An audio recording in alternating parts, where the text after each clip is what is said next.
Dito tayo sa phase 2 ng Sun TV. So yan, ito na lang yung isa, dalawa, tatlo or apat na block na lang yung kulang para makumpleto na yung construction dito sa buong Sun TV phase 2. And our Sun TV phase 3 kasi ilo-launch natin siya malapit sa ating phase 1, malapit sa gate, malapit sa highway. So yan, buong phase 2, yung iba dito ang dami nang nakatira. Ayan, meron pa nga mga nagpapakonstruct eh. I'm not sure lang kung makikita dito.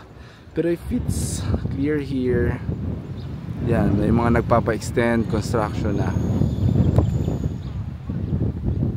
Medyo mahangin lang pero yep, as mentioned, no, ang dami ng ongoing construction dito. Hindi lang basta construction ng bahay, yung iba ay renovation na talaga. So alam natin na turnover na yung mga property, yung mga bahay sa mga homeowners and home buyers dito na nakabili last year dito sa phase 2. Again, halos record breaking din namin itong Sun TV phase 2 na to. Almost a year lang siya na sold out. Walang ibang developer nakakagawa niyan kundi Ovialan, kasi walang ibang developer din nakakagawa halos na kaya mag turnover ng mga pre-selling na property within just 12 months. Kung may delay man, possible 1 month lang yan, depende kasi sa block and lot na nakuha natin. Pero look at the background na meron tayo dito. Guys, Sun TV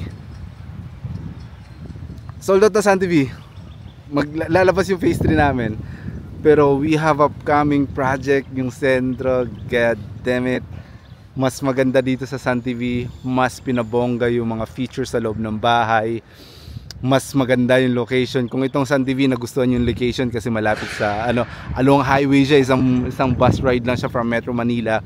Yung sentro, papasok lang ng konti, pero 5 minutes away lang siya from SM San Pablo. Paglabas mo may McDonald's, may hospital na malapit, yung ginagawa ng bagong hospital dito sa San Pablo, Laguna. But yeah, to wrap it up, mas maganda yung location ng ilalabas namin sa sentro San Pablo. But of course, maganda din naman ang ating Sun TV.